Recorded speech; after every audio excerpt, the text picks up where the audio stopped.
it's Maddie from the Itty Bitty Homestead Committee. Today I'm going to go over the steps that I take when I am getting ready to sell a rabbit. So let's hop into it. The first thing I do is I talk to my customer to see what they want, right? So if they want a doe or a buck, if they're looking for a certain color, or if they've seen rabbits on my website or on some of my listings, I'll grab those particular rabbits and I will bring them over to an ISO unit away from my hutch. Because of the RHVD2 going around, which is a hemorrhagic disease, I don't like anybody coming into my hutch where they could spread things. And although we don't have any cases here, we did have cases earlier in the year, a couple counties over, and I'm just not willing to risk it. There's also other things that people can bring into your barn that could get your rabbits sick, snuffles, that kind of thing. Comes on your clothes, comes on hands. I would rather separate out who I need for them to check out instead of having them come into my hutch and infect all of my rabbits. So I separate out a few of the rabbits or the rabbit they're going to look at. For instance, tomorrow I have a gentleman and his son coming out to look at a pair of boys that I have to take home as pets. They are a bonded male pair. So I'm pulling them out, and then I'm pulling out a bonded female pair just in case they aren't happy with the two males I have. So I keep those two in separate components away from my hutch. The next thing I do is I look over my rabbits just to verify that they are good to go. They're not having any infections, wounds, diseases, anything like that. They don't have anything like sore hawks or ear mites or any kind of thing that could either be spread to another rabbitry or something that I would need to hold and treat. I will not send off a sick rabbit. I would rather keep it and lose a customer than sending off somebody a sick rabbit and, something happening to that rabbit or something happening to somebody else's rabbit. So I make sure that they're healthy and good to go. After that, I double check and triple check that it is the gender I'm saying it is, especially if it's a pet home, just because I'm paranoid. I can tell you right now whether all of these are male and females. For instance, Coco, I know he's a male. If I were to sell Coco, he is my main breeding buck, I'm still going to check to see if he's a male or a female, just because I've heard too many horror stories of pet homes taking home rabbits from breeders, and all of a sudden their pets have babies. And I don't want to put anyone in that kind of situation that they are not ready for. The next thing that I do is I cut nails.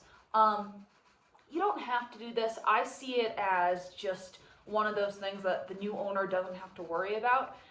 Because the rabbits know me, they're calm with me, I can trim their nails, make them look nice, pretty, and not in need of care, so that they can settle in with the new family without extra stress.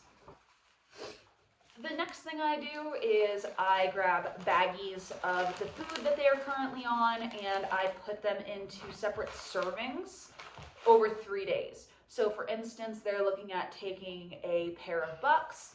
This is a day's worth of food for $2. And I do 3 days, that way they can mix it in with the food that they're going to use, and we don't have to worry about things like the runs or GI problems because they can slowly introduce their new food. It also gives the pet owner time if they want to get this food that I am feeding. Another thing I do is in that bag, I also store a little bit of hay, so that, they have some just in case they don't have any, or if maybe they're waiting on a shipment or they don't have the right kind of hay, or whatever the case may be. I also pack in some hay just in case. Besides that, I'm also going to send my owners home with their pedigrees.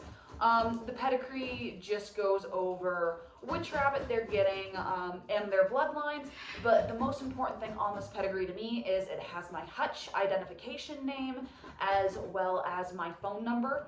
I am very specific with my sellers in that I always remind them that they can call me at any time, they can text me anytime, night and day, with any kind of questions that they have, because I want to make sure that it is a smooth transition for them.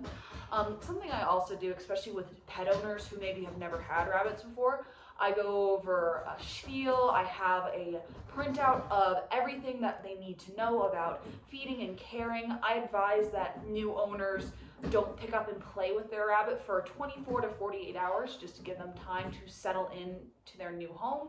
And I also remind them that it probably will take a week to a month for their new rabbits to get acquainted with them, and that they should just take it easy at first because this is a new environment for them.